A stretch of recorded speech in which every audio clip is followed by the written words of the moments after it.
So thank you very much, Rainer, for your kind introduction. And thank you for inviting me. I think this is an amazing platform for Scottish studies in Europe. And I'm excited that I got an opportunity to share my new project with you. Okay, today I'm going to talk about Scotland's witches. It's a project in the making, as I said, so I'll only share one very small part of it, and that is the part on Galis Duncan. Galis Duncan is fascinating because she was turned into an almost mythical character in the British American TV series Outlander that premiered in 2014. And since then, she's played a role in a number of texts, fictional and non-fictional. And it's interesting to see which features were inscribed onto the historical Galis in the various cultural productions of the 21st century. Right, I will take a look at three fascinating examples. Can you see this? Yes, we can see it. It's all there. Great, thank you, wonderful. So I'll look at Alison Shaw's Ashes and Stones, Jenny Fagan's Hex, and of course, Outlander.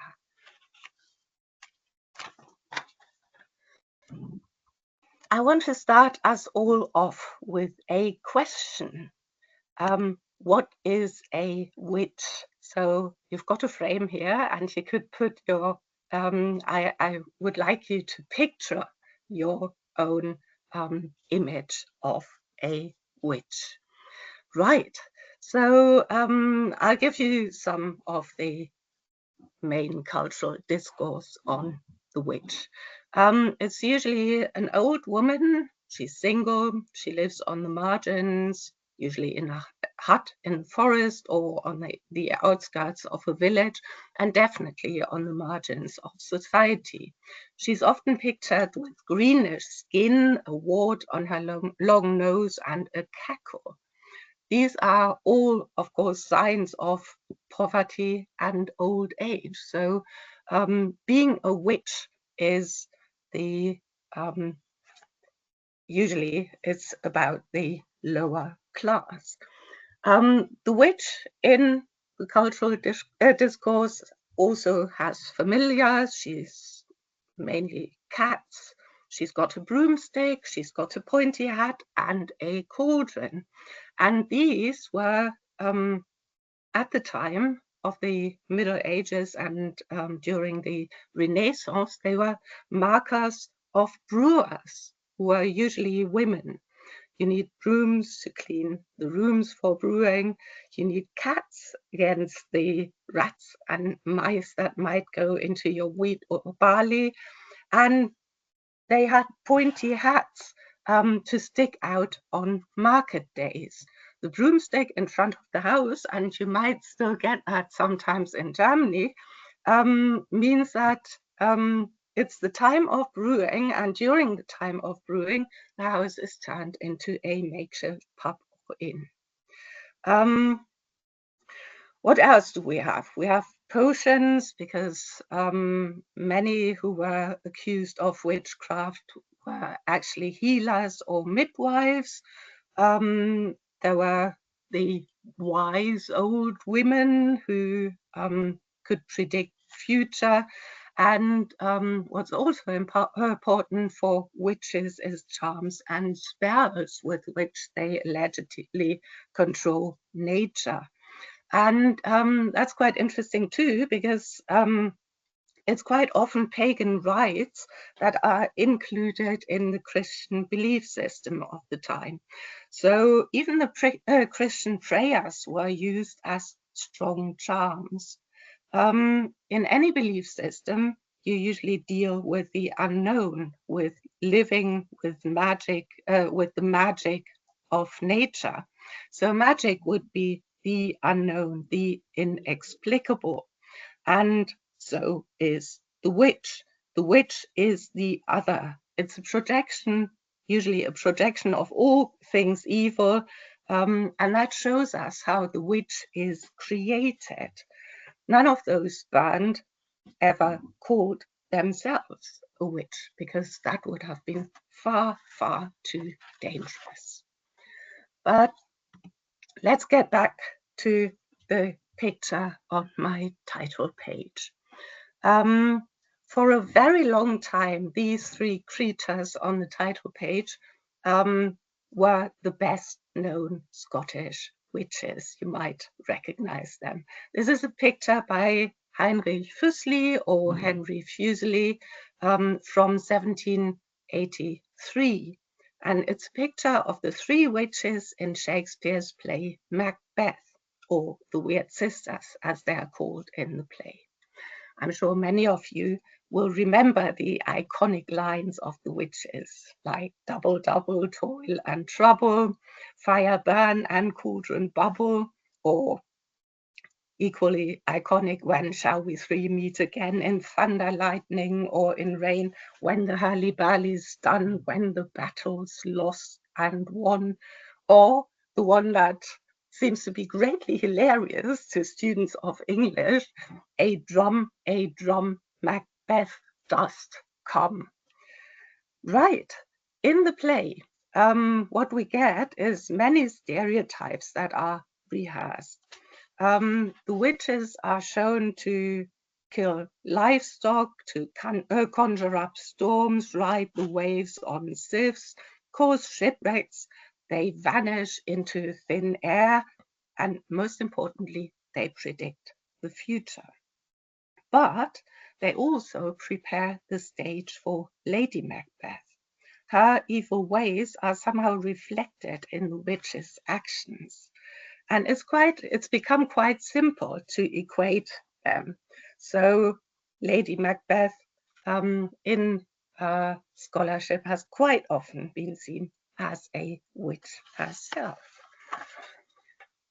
But turning into women into witches is, of course, nothing new. So why does the play have to be set in Scotland? Why did Shakespeare choose Scotland for a play that deals with a tyrannical leader who kills and murders people left, right, and center in order to gain power? And he does it based on a prediction of three ugly old women he's never seen before. So it's quite interesting to take a look at the historical Macbeth. The historical Macbeth was very different from Shakespeare's tyrant. Macbeth killed King Duncan in a battle after Duncan had attacked Macbeth's province of Mormar, which was part of Scotland. Later on, after he killed Duncan, Macbeth himself becomes king of Scotland, but unlike Shakespeare's Macbeth, he was a peaceful ruler. He was far more interested in diplomacy than in fighting. So why would Shakespeare vilify Macbeth? The play was first performed in 1606, and that's 3 years after this man, James VI of Scotland, had become King of Britain in 1603. He was the successor of Elizabeth I. James's reputation wasn't that great. He was seen as bigoted, zealous Protestant. He was incredibly cruel in his witch hunts. And this is quite interesting because the witch hunts in Scotland started far later than in England or on the continent. There was, of course, the odd witch banished or killed before the reign of James, but everything changed with him. In the wake of the English Witchcraft Act of 1562 under Elizabeth, Scotland followed in 1563. In this act, the practice of witchcraft has been seen or was seen as a capital offense. That means witches were no longer banned but killed. And the Witchcraft Act was only repealed in 1735 when rational thinking of modernity no longer allowed for belief in witchcraft. So there was a new Witchcraft Act, but this new Witchcraft Act in 1735 only talked of fines and imprisonments for someone who called themselves a witch, because that would be fraudulent. So magic is, in the new Witchcraft Act, seen as a simple trick, and the focus of the act is on fraudulent claims of witchcraft. The number of victims between 1563 to 1735 is not quite clear. The problem is that there are many unrecorded cases. The estimates range from 1,500 to 30,000 people killed under the Act, and today's estimate is about 3,000 to 6,000 victims that were either executed or that just died under torture. The last witch was burned around 1727. Of her, there are hardly any records. The date is unclear and there's no name to her. Right, so how was it done? Anyone could be accused of being a witch when they showed suspicious behavior, like, for example, walking at night, being a healer, being an outsider, being uncomfortable or loud or just in the way. The accusation was usually that witches were in league with the devil.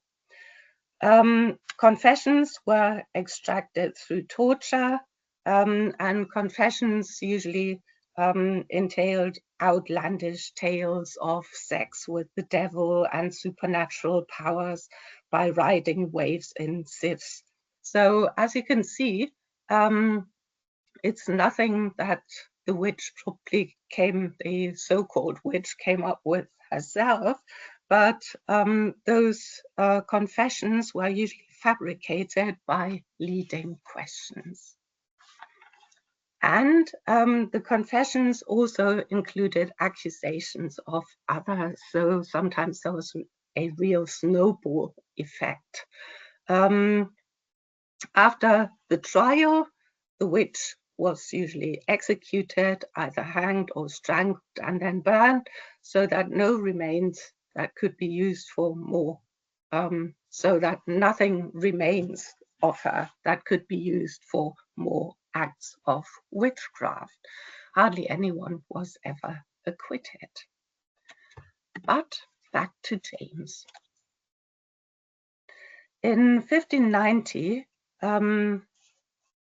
there were the first major trials under the Witchcraft Act. There were the North Berwick witch trials, and in those trials, around 70 people were accused of witchcraft over 2 years.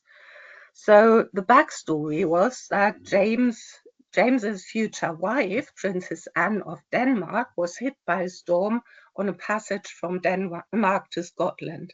She had to turn back to Norway, and there she was met by James, who got interested in cases of witchcraft in Norway. On the way back to Scotland, the ship was again hit by a storm, and the simple conclusion for James was, of course, this must be witchcraft. And that's quite interesting, because in the trial, so you on the image, you see James on the throne. In the trials, James played 2 roles. He was, on the one hand, he was the victim, and on the other, he was prosecution.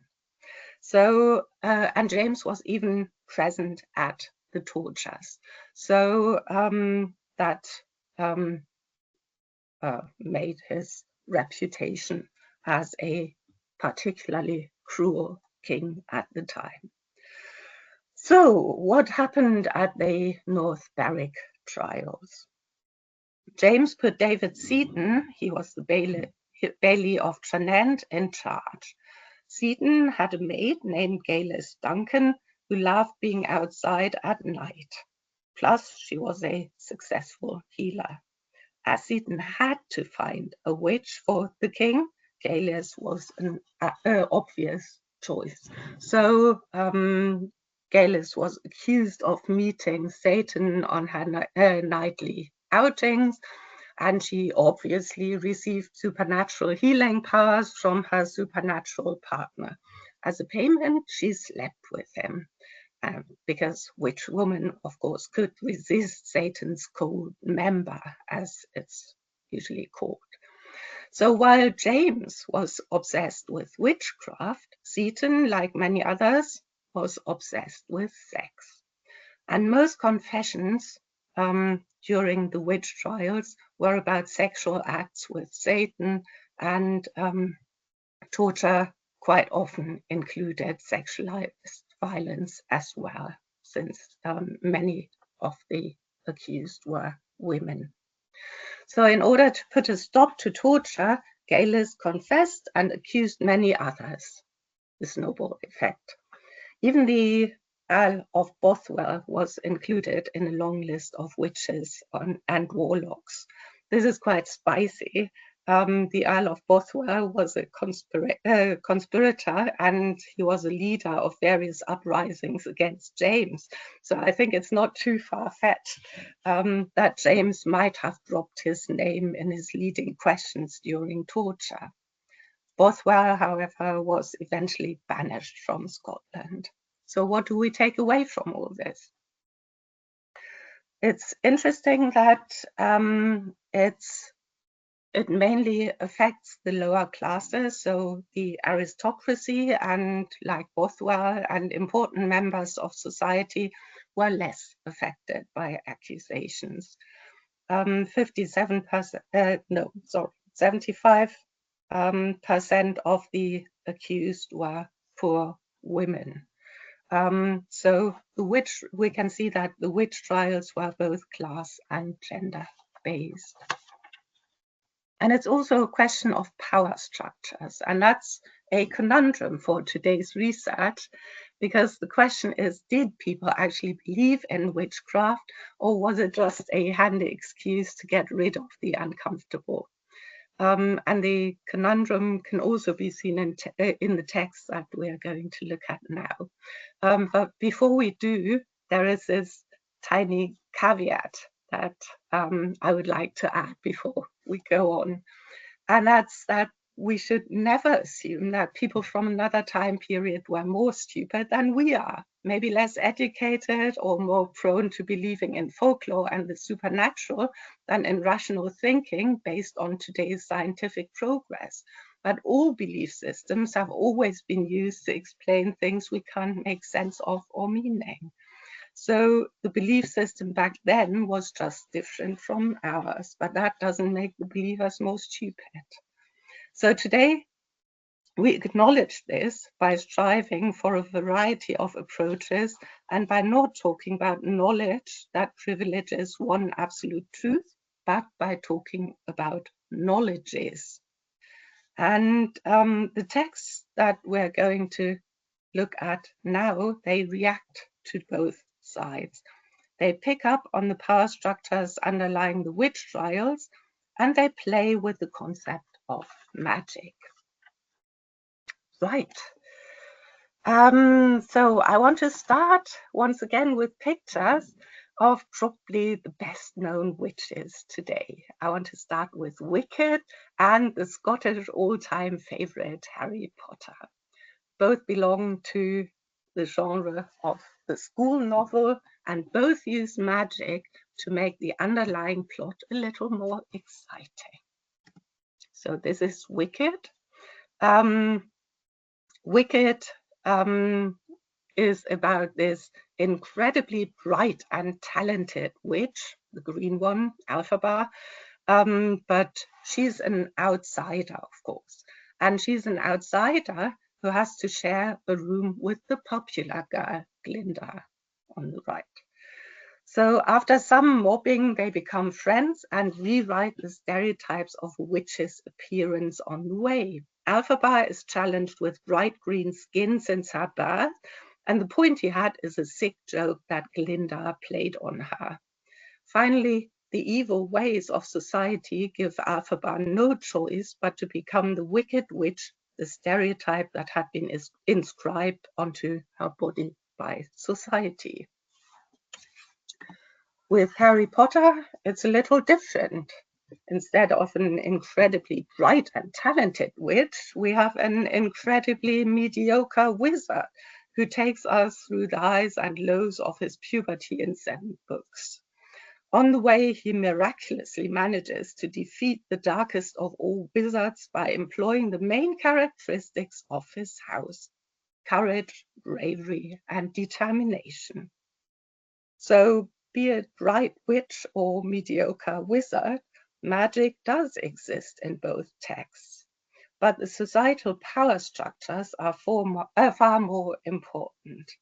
The danger of magic has definitely lost its sting. But let's turn back to Gail's Duncan. And let's turn to the first text that I want to look at. That's Ashes and Stones by Alison Shaw. Shaw's text merges life writing with historiography. She inserts her own story of not belonging into a historiographical account of outsiders that are hunted down as witches. In them, she finds the ancestors she's never had and thus creates her own genealogy. Like many others, she identifies as witch.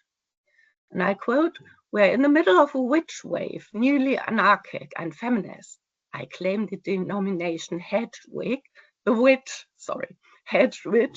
and all the unbounded mysteries that implies. A liminal thinker, someone open to the edges where other ways of knowing seep in. Those of us who identify as witches are feminist tricksters, myth makers, and storytellers in search of a history."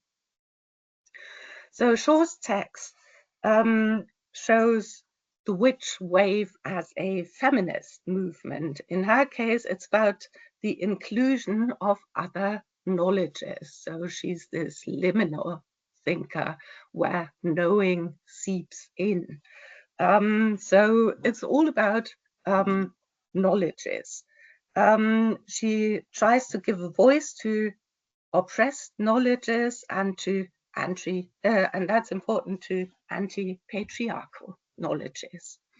She claims the status of a trickster, breaking the rules to do good, but a trickster also is a challenge to patriarchal authorities, often a godlike challenge.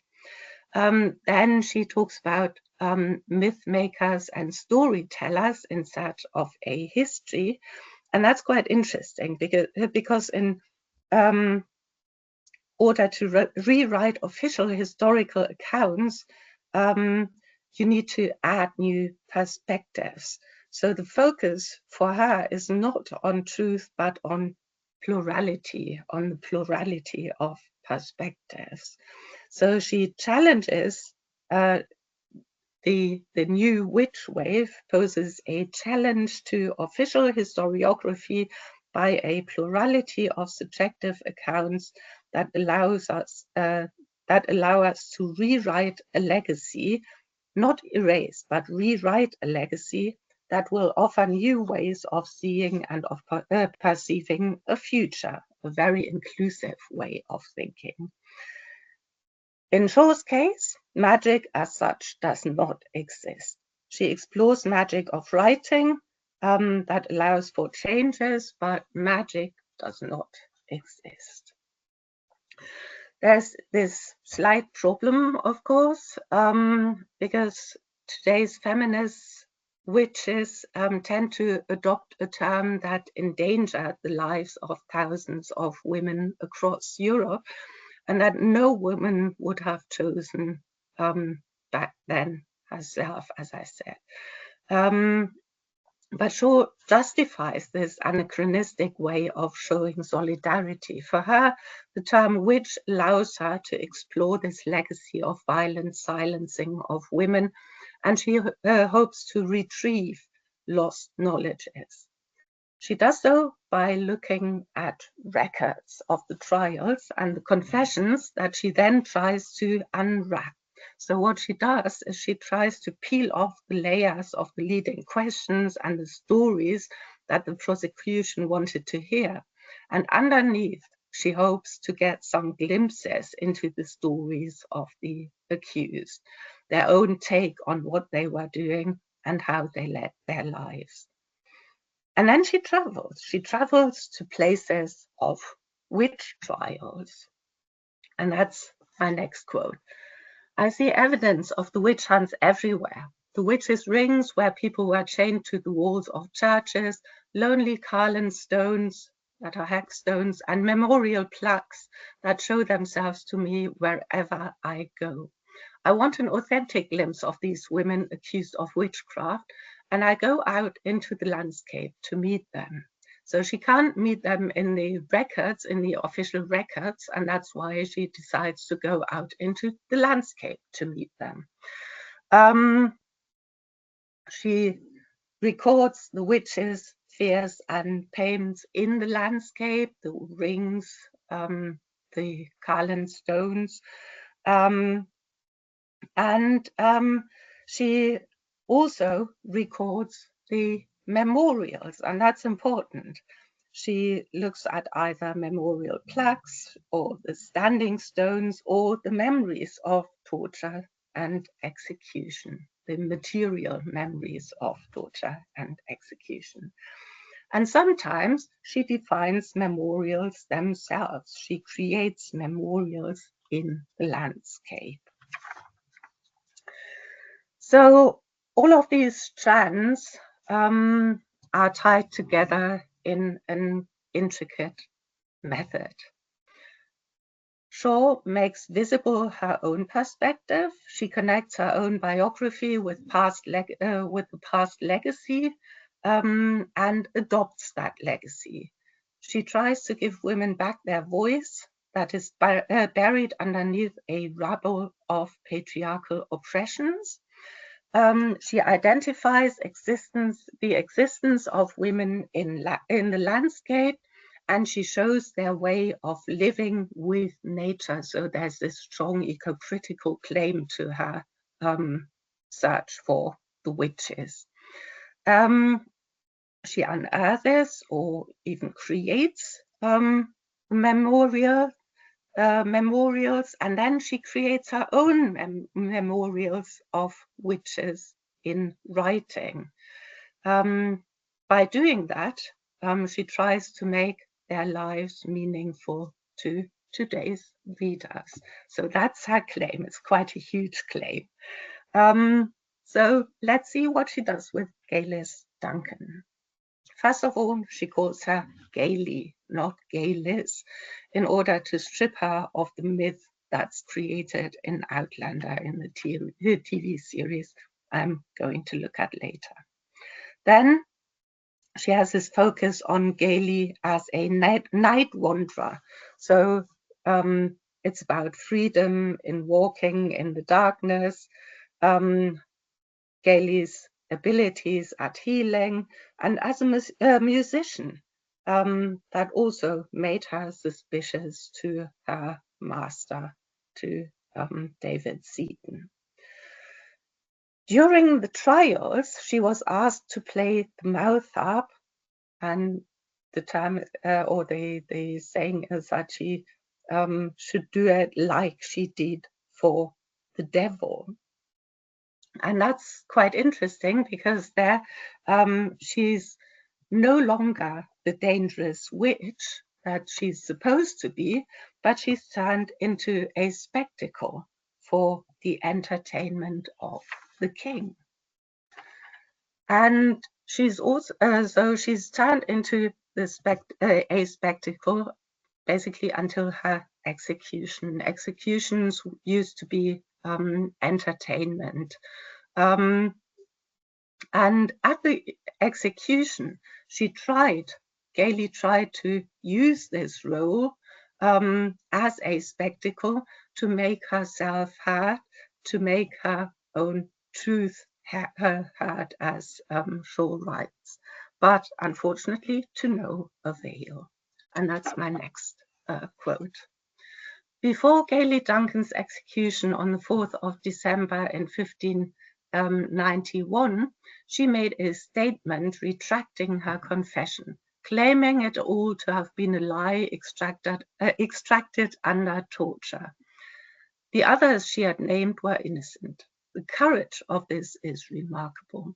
In speaking her truth, Gailey defied not only the minister and bailey set on killing her, but the king himself. So what Gailey does is she points at the injustice of the trial and the lies that are at the bottom of those witchcraft trials. And this act of her shows that the patriarchal authorities are in the wrong. But by speaking up at her execution, she then claims her own voice.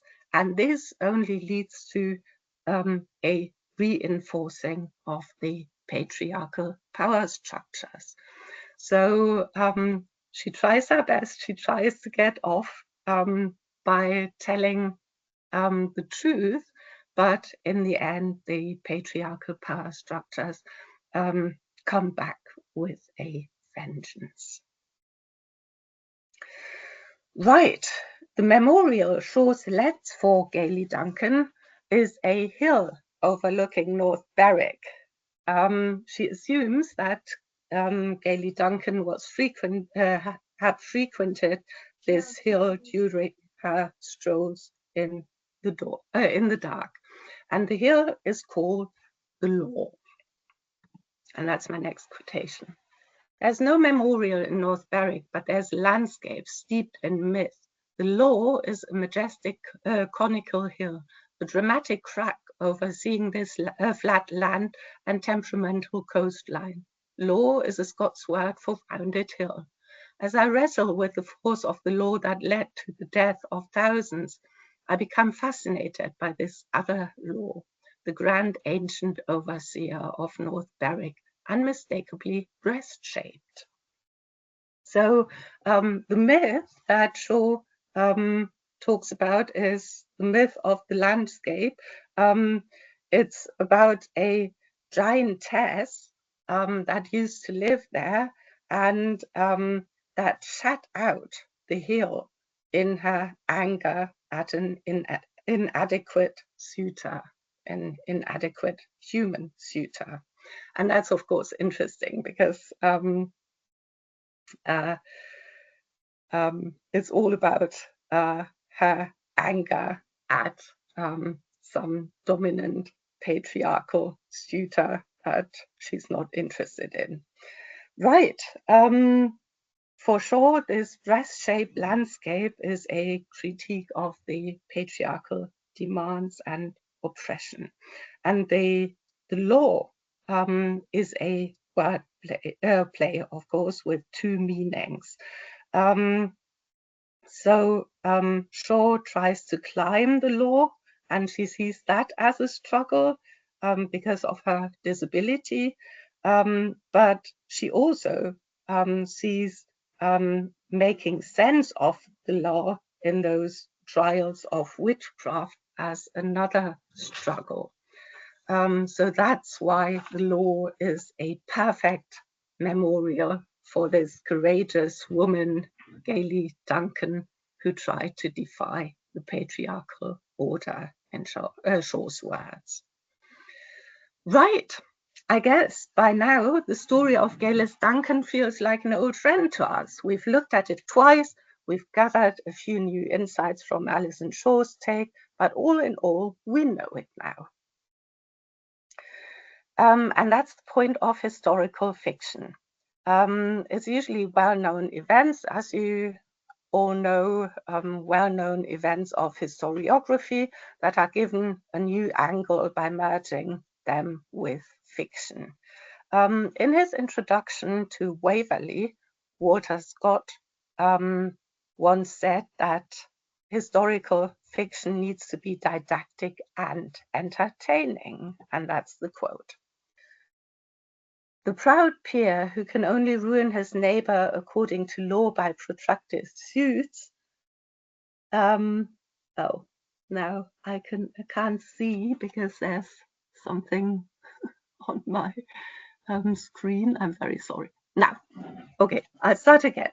The proud peer who can now only ruin his neighbor according to law by protracted suits is the genuine descendant of the baron who wrapped the castle of his competitor in flames and knocked him on the head as he endeavored to escape the conflagration. It is from the great book of nature, the same through 1,000 editions, whether of black letter or wire wove, and hot pressed, that I've venturously essayed to read a chapter to the public. Some favorable opportunities of contrast have been afforded me by the state of society in the northern part of the island at the period of my history, and may serve at once to vary and to illustrate the moral lessons which I would willingly consider as the most important part of my plan, although I'm sensible how short these will fall of their aim, if I shall be found unable to mix them with amusement, a task not quite so easy in this critical generation as it was 60 years since. So, we learn about certain aspects of history by having fun with fictional characters, and Scott should know because he claims to be the inventor of the historical novel. Scott's aim was less to focus on historical detail, but to make a period relatable. It's still different, but it's relatable. He asks his readers to compare and to find similarities. Just like in the introduction, the narrator later in the novel, in Waverley, keeps taking us through the text by pointing at narrative strategies of the genre in a very self-reflexive fashion that makes us aware of how the novel is created. And that's what's fascinating about the historical novel as a genre. The focus always lies on representation. It's not so much on what's happening, but on how it's done, on how narrative represents, how it brings back what was present once. One of the side effects of the historical novel is that there's this specific focus on characters. In Scott's historical novels, the historical characters are usually the side characters, whereas the main characters are fictional. The reason for that is simple. If a historical character is well known, the writer has less poetic license. And because the historical characters need to be somewhat authentic in order for us to recognize them, the problem is that major changes to them are not possible. So it's slightly different in today's historical fiction, of course, but today we have narrative strategies from the postmodernist period that also help us create that necessary distance. And the beauty about historical fiction on witches is, as Alison Shaw shows in detail, that we don't know the main characters. They don't have known voice, they are unknown. So writers have a lot of poetic license when it comes to those historical characters. Right, so how does Jenny Fagan represent Galis Duncan? How does she deal with the uneasy dichotomy of magic and science or rational thinking?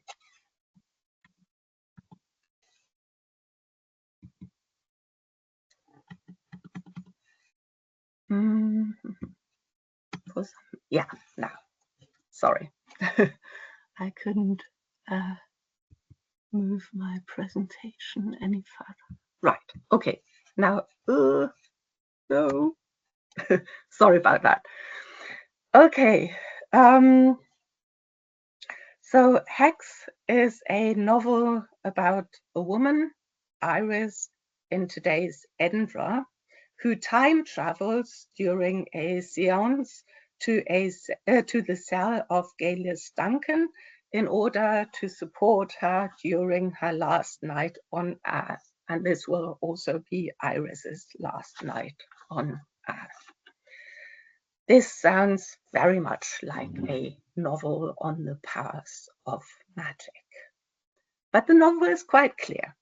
There's not really such a thing as magic, but there is such a thing as a witch, or the other way around, depending on the perspective.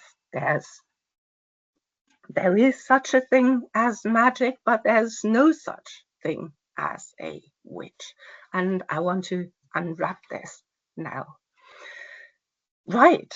The question of magic keeps coming up in the conversations between Iris and Gaelis during Gaelis's last night in her cell. And that's my next quotation.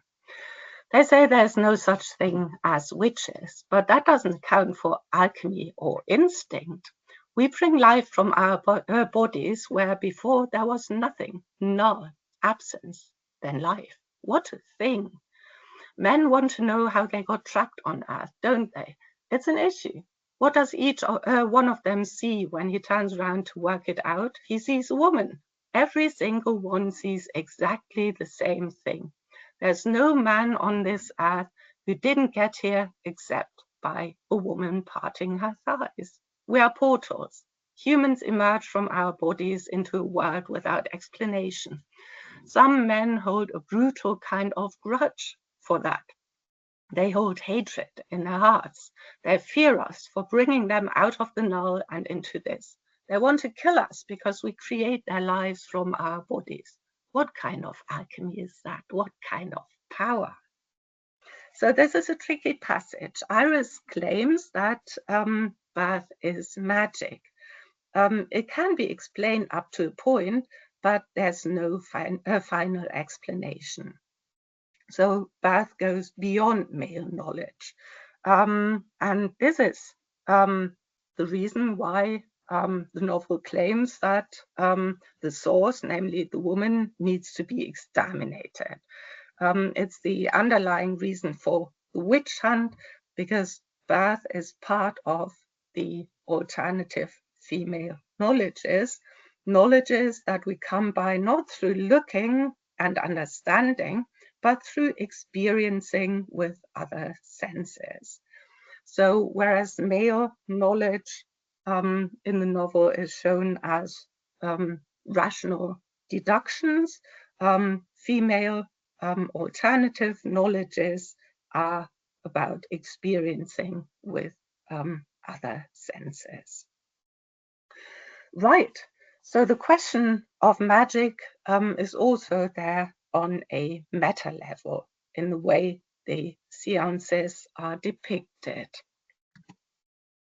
And that's the very start of the novel.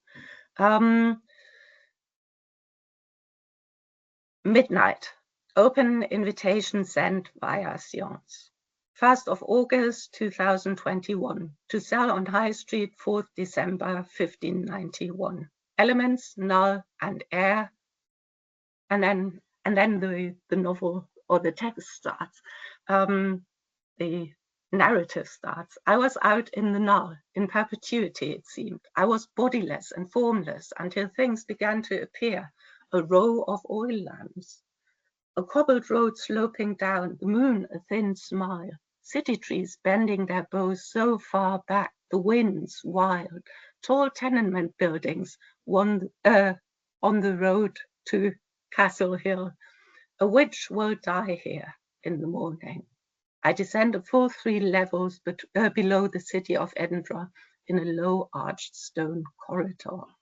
So that's the beginning of the novel. That's the way Iris from the 21st century is able to meet gayless from the 16th century. So it sounds very much like magic. Body is taken apart and put together in another time period as part of a séance. But when you look at how the passage is actually framed, it's not that easy any longer. It starts off with a very scientific way of recording an experiment. So we get an exact date and time, we get an exact place, we get a method, elements that are included. It's just like we are told at school how to do an experiment in physics or chemistry. And this is, of course, a clue. This experiment points towards possibilities that arise from theories of space-time continuum in quantum physics. And it's all about the way particles travel. Star Trek has, of course, experimented with fictional possibilities of quantum physics in beaming, and Hex explores time travel. Once again, it's all about explanations up to a certain point. The rest of those time travels, because we can't explain it yet and we can't really do it yet, the rest is part of an alternative female knowledge of experiencing. So today, time travel is only part of storytelling only. But it's a possibility in the future, as quantum physics explains to us. And what's also interesting is, of course, that storytelling is not just fiction, but as we all know, can easily become very real. And this is another avenue the novel explores. Here, Hex, just like Alison Shaw's text, focuses on witches as a spectacle, as a moral lesson, as entertainment. And this is my next quotation. We learn there are many reasons not to draw the eyes of men towards us. And if we do, there can be no gain in it. We dip our heads first. We are meant not to raise our gaze. And that has been bored into us for centuries. We are meant to never let a look appear too direct. Don't be confrontational. Play nice so nobody kills you. Hunch, put those heels away. That click, click, click, click is Morse code for rapists. It says their sentences will be lenient or non-existent. If only she did not wear stilettos. If only she didn't walk through a park. If only she didn't go out at night. If only those smart, brilliant sisters had realized police officers would later take selfies by their dead bodies. Their papers would sell it as part of the story, as if any human is a story. Right. So what we get here is a frame of patriarchal oppressions of women. It's a basic story that's taught across the ages. Be meek or cutesy and demure, as children will have it today, and you will not be banned as a witch during the Renaissance period or become a victim of sexualized violence today. What starts off as a spectacle at an execution or in the papers will become a dire moral lesson through repetition across the ages. Entertainment is turned into the reality of oppressive social norms. So what's also interesting is that stories develop a life of their own. They frame the entire life of the witches. There's no way out. In my next quotation, a priest comes in for Gaelis's last confession. Give me your true last confession, Gaelis, Duncan. I helped birth babies. I brought them safe into the world. I didn't bring harm to them. Liar, all witches are children. I'm not a witch.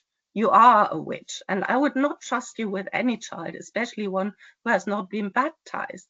Your kind have been known to eat them. If a child is seen walking by a river with their parents, you can just by the power of your thoughts in your mind throw that child into the water so they drown in plain sight, can't you? Don't play innocent with me. You're not just a young girl, Gayless. You're an agent of the devil. I know exactly what you witches do. So the priest knows exactly what a witch does. And since Gayless is a witch, she obviously acts accordingly. So the priest is incapable of listening to Gayless because he's made up his mind about the story. He's incapable of hearing the unexpected. And the life of the woman beneath the term witch then becomes invisible. The woman has no voice even if she speaks. The same happens at the end. The legal clerk puts the process of execution on hold in order to let Gayless speak her truth. But in Fagin's version, her words are drowned in the cheers of the crowd who expects a spectacle. What she says doesn't matter in the hierarchy of spectacle over reason. So here, this normative story of witch is not used to explain magic, but is used for roping the other in, for reinforcing patriarchal norms when alternative female knowledges raise their heads. But this normative story at the very end is at the very end countered by the magic of quantum physics. At the execution, it's not just Iris who's present in form of a raven, but many ravens join her. And the raven in Scottish folklore, as you will know, is usually a trickster. So Iris spoils the entertainment of the crowds of watching a painful death by hexing the crowd and helping Gayless's soul leave her body before pain hits her. Her hex is also there on the narrative level. So the audience and the readers become vessels of Gayless's memory. Reading her story means telling her story. Gayless is basically the albatross around our necks that forces us to relate her story over and over again. Gayless's story becomes part of our individual and collective memory that will be handed down transgenerationally. Like Iris, Gayless becomes a time traveler, but she becomes a time traveler as a memory. At the moment, the guardians of this archive, those who decide on who's going to be remembered and who's forgotten, is the Scottish campaign Witches of Scotland. And this is what they do. Witches of Scotland is a campaign for justice, for a legal pardon, an apology, and a memorial for the thousands of people, mostly women, that were convicted of witchcraft and executed between 1563 and 1736 in Scotland. So the campaign hasn't achieved a legal pardon yet, but former First Minister Nicola Sturgeon issued a formal apology for the persecution of people accused of witchcraft in 2022. And the campaign has resulted in various memorials, and they've created a genealogy for the Witches of Scotland by introducing a new clan Witches of Scotland, that we can all join on their website. They even have a tartan to celebrate their clan and make it visible, and that's the tartan. But back to Jenny Fagin. Do I still get 10 minutes? I'm sorry. Would that be possible? Yeah, you still have some time. Yeah? Okay, great, thank you. So back to Jenny Fagin. I'm trying to speed it up a little. Her book follows the campaign's call for memorials.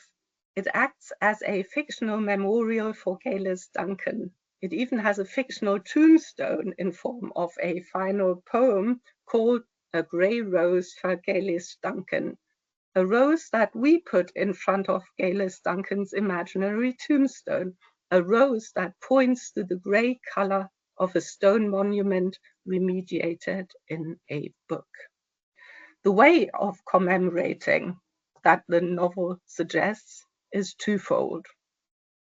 There's no such thing as magic, but stories about witches that turned the term witch into a very real and very dangerous discourse for women, a discourse that upholds patriarchal norms.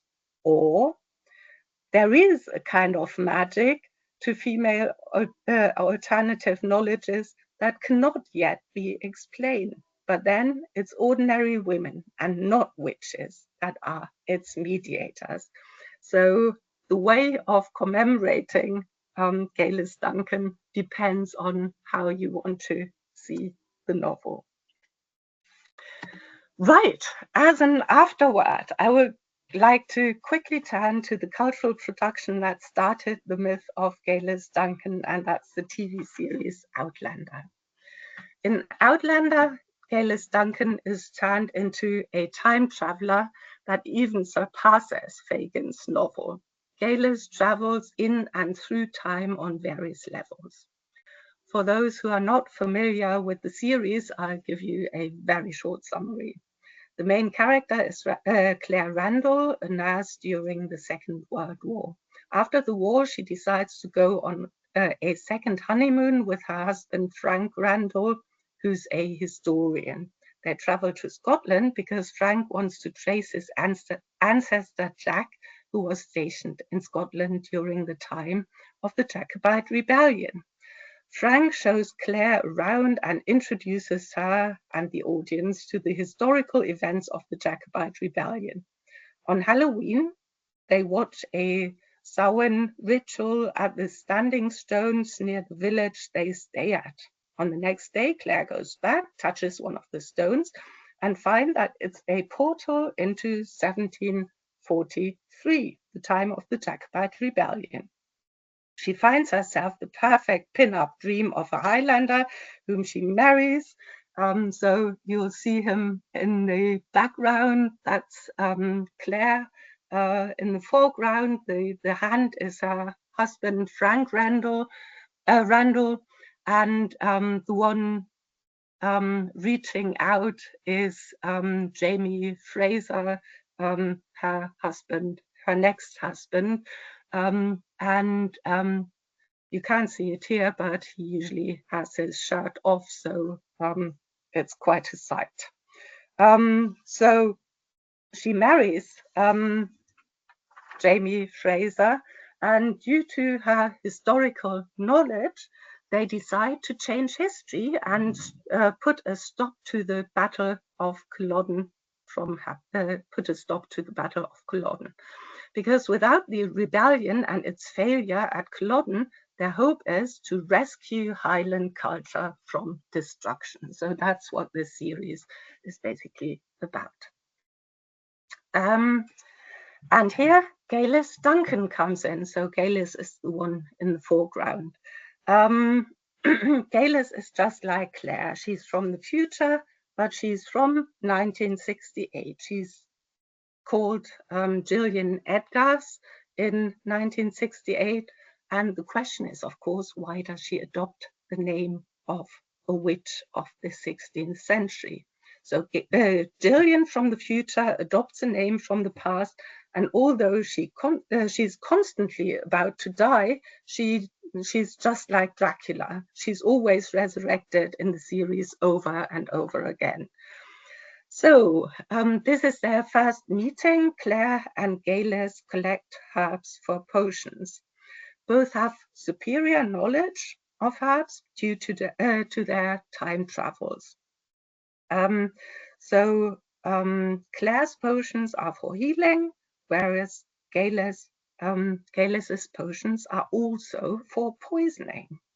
But in Highland society, they are both seen as white witches. Still, they make a few enemies and end up being tried for witchcraft. Claire's lawyer is able to convince the mob and judges that Galis and Claire are not witches, but the tide turns when the whole force of the patriarchal system of the church hits them. The religious spectacle of the priest cannot be topped by the rhetorical but rational spectacle of their lawyer.